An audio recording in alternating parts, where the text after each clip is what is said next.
আজকে আমাদের আলেমদের উচিত হবে, আমি মনে করি, জনগণের সামনে পরিষ্কার সংজ্ঞা তুলে ধরা, কে মোমেন কে কাফের, কে মুশরিক কে মুনাফেক, পরিষ্কার তুলে ধরা। জনগণ পছন্দ করবে মোমেন হবে না কাফের থাকবে। জনগণের সামনে পরিষ্কার বলতে হবে, মানুষের তৈরি বিধান, গণতন্ত্র, সমাজতন্ত্র, রাজতন্ত্র ইত্যাদি তন্ত্র মন্ত্রের প্রতিষ্ঠার আন্দোলন করলে তুমি কাফের মুশরিক হয়ে যাবে। মক্কার আবু জাহেল, আবু লাহাবরা লাত, মানাত, উজ্জা, হবল দেবতার পূজা করত। ওগুলো ছিল কাঠ পাথরের মূর্তি, আর এখন হচ্ছে তন্ত্র মন্ত্রের মূর্তি। এটা আলেমদেরকে বলতে হবে পরিষ্কার। মোমেনদের উপরে একটাই, আনাকিমুদ্দিন, আনাকিমুদ্দিন, দিন কায়েম করো। কিভাবে করবা?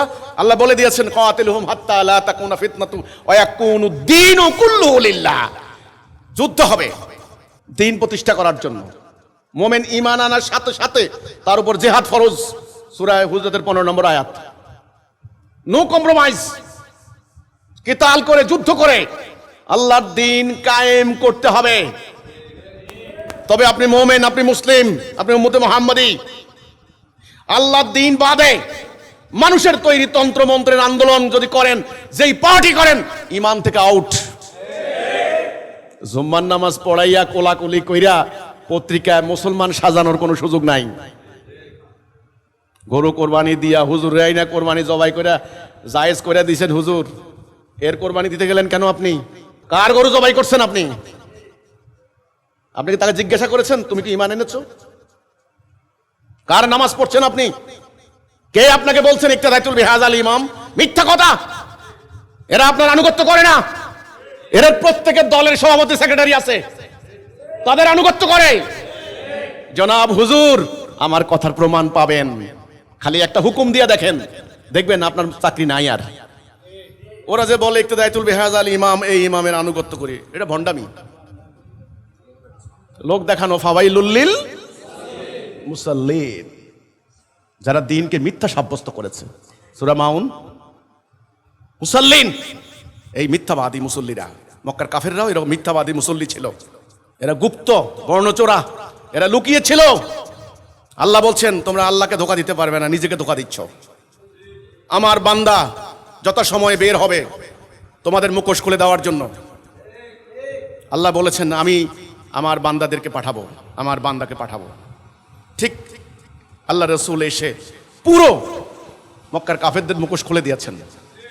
আমার কথা আজকে মুহতারাম উলামায়ে কেরাম আপনাদের সামনে, জাতির সামনে একদম স্পষ্ট করা দরকার, কারা মোমেন, কারা কাফের, কারা জালেম, কারা ফাসিক, কোনটা জিহাদ, কোনটা কিতাল, একদম পরিষ্কার করে আয়নার মতো ঝকঝকে তকতকে পরিচ্ছন্ন পানির মতো স্ফটিকের মতো পরিষ্কার করে দিতে হবে।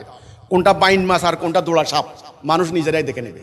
পানি ঘোলা করে, খালি খালি পানি ঘোলা করে, খালি পানি ঘোলা করে, মানুষ বাইন মাছ মনে করে সব খাচ্ছে। খালি কথা একদম পরিষ্কার করতে হবে। আপনি যদি মানুষকে ভয় পান, আল্লাহর বান্দা দাবি করেন কি ও দাড়ি টুপি দেখে, প্লিজ আপনার মাইন্ড করেন না, মাইন্ড করেন না, মানে লেবাস দেখাইয়া।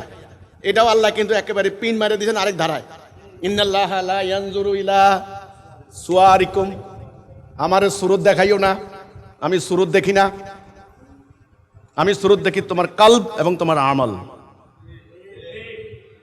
আমাদের আলেমদের নিজেরা রাজনৈতিক দল গঠন বাদ দিয়া উচিত হবে এখন এই কথা বলা, একত্রিত হয়ে, যারা আল্লাহর দ্বীন কায়েম করার জন্য চেষ্টা করবে না, তারা মোমেন না, মুসলিম না, কোনো প্রশ্নই আসে না। মানুষের তৈরি বিধানের রাজনীতি করে আপনি মুসলমান দাবি করবেন, আপনি মসজিদে নামাজ পড়তে যাবেন, আপনি মাদ্রাসা টাকা দিবেন, হুজুরদেরকে আপনি দান করবেন। আপনি যদি মনে করেন যে আমি এত বড় কামেল হইলাম, এত বড় দাওরা হাদিস করলাম, এত বড় মাদ্রাসা পড়লাম, আমি যদি অন্তত বাইতুল মোকাররমে চাকরি পত্র না পাই, এই সার্টিফিকেটের কি দাম?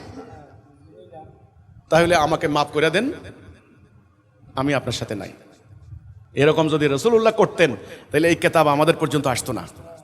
আমার প্রস্তাবটা ক্লিয়ার? আপনার কি একমত? আমাদের আলেমদেরকে এখন উচিত হচ্ছে জনগণের সামনে কারা মোমেন, কারা কাফের, এই সংজ্ঞাটাকে পরিষ্কার করে দেওয়া। আমরা হিজবুত তৌহিদ আন্দোলন সেটার চেষ্টা করছি।